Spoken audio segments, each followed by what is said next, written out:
please take a quick second to smash that like button on the video. It really helps the algorithm. And I want you to drop your name and your city in the comments section right now, because I want to see exactly where this Carolina Panthers fan base is tuning in from today. I have been speaking with sources around the league and diving deep into the film from Sunday's massive 23-20 victory over the Tampa Bay Buccaneers. And the intel I am gathering suggests this wasn't just a win for Carolina. It was likely the final verdict on Baker Mayfield's career in Tampa Bay. When you look at the complexion of this game, it felt entirely different from previous division matchups. Mayfield has built his entire NFL reputation on defiance, on proving front offices wrong, and escaping exit ramps that seemed inevitable. But Sunday at Bank of America Stadium felt like the door officially slammed shut. The margins in the NFL are incredibly thin, and my sources in Tampa have indicated that the organization's faith in Mayfield has been quietly tested week by week throughout this season. However, what our defense did to him in Week 16 wasn't just a defeat, it was an exposure of limitations that the Buccaneers can no longer ignore. We forced a collapse against a division rival that has flipped the script on the entire NFC South race. The Panthers have officially taken sole possession of first place, leaving Tampa Bay chasing us instead of leading. When you analyze the flow of the game, Tampa tried to build momentum early, but they simply could not put us away. The game ultimately turned on a late mistake that has become all too familiar for Mayfield this season, but credit goes to the Panthers secondary for forcing that confusion. Mayfield finished the day 18 of 26 for 145 yards, 1 touchdown, and 1 interception. He added 49 rushing yards on 4 carries, but those numbers tell a damning story. The most critical aspect I noticed was how heavily Tampa Bay leaned on their ground game early on. This was a clear signal that their coaching staff wanted to limit Mayfield's volume and ask their defense to carry the load against us.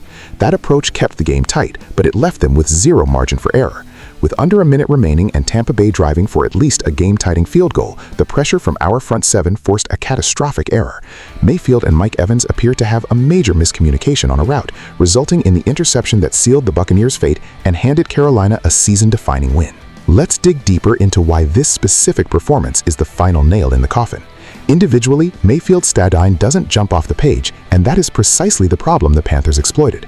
This marked his 5th sub-200-yard passing performance in his last 6 games.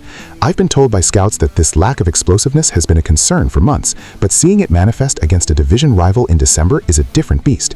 It is a very troubling trend for a quarterback tasked with keeping a veteran roster afloat. While his completion percentage was respectable, the lack of downfield explosiveness has steadily drained the life from Tampa Bay's offense. More concerning is the pattern behind the turnovers we are seeing. Mayfield has now thrown an interception in 3 consecutive games, and each one has occurred at a critical moment. Sunday's pick wasn't a reckless heave or a forced throw into double coverage. It was a breakdown in timing and trust in a must-have situation. These are the mistakes teams tolerate from rookies, not from veterans fighting for a contract. From a strategic standpoint, Tampa Bay's offensive approach against our defense felt like a quiet indictment of their own quarterback. They clearly did not want the game in Mayfield's hands early. They shortened possessions and hid him behind the run game. When the game script finally demanded that Mayfield make plays late, the results were limited yardage, stalled drives, and a turnover that swung the outcome to Carolina. This is about an offense that consistently shrinks when asked to stretch the field. It is also about a quarterback who hasn't been able to elevate the team when the stakes are highest. The brutal playoff math now heavily favors the Panthers. This loss handed us control of the NFC South and shoved the Buccaneers into desperation mode. They must win out, starting with a difficult matchup against the Dolphins in Week 17, followed by a rematch with us in the regular season finale. Even if Tampa Bay manages to survive next week, the larger evaluation I'm hearing from league circles won't change. This team is no longer asking whether it can make the playoffs. They are asking whether they can realistically compete if they get there. Increasingly, the answer hinges on the fact that Mayfield is not the guy to lead the next phase of their roster. We also have to look at the contract reality.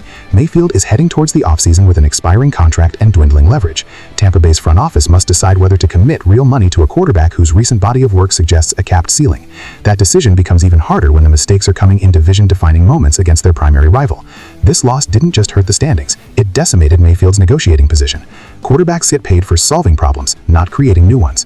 When a season comes down to a single late possession, teams remember who delivered and who faltered. The Buccaneers do not lack options moving forward. They can explore the draft, test the veteran market, or pivot towards a younger developmental path. They have flexibility, and that flexibility grows more attractive with each late-game miscue we force out of them. Mayfield has been tough and competitive, but toughness doesn't guarantee longevity. Sunday's loss crystallized what the Buccaneers have been circling all season. This offense doesn't scare anyone, especially not the Carolina Panthers. The passing game lacks consistency, and the quarterback position feels like a placeholder rather than a foundation. Baker Mayfield didn't lose the Buccaneer season by himself, but against the Panthers, he delivered the kind of ending that teams rarely forget. With the division slipping away and his contract clock ticking louder by the week, this loss felt less like a setback and more like a conclusion. Unless something dramatically changes in the final 2 weeks, Tampa Bay's future is being written without him. I want to hear from you guys now. Do you think the Panthers defense has permanently broken the Buccaneers' trust in Baker Mayfield, or do you expect him to try and bounce back when we see them again in Week 18? Let me know in the comments below.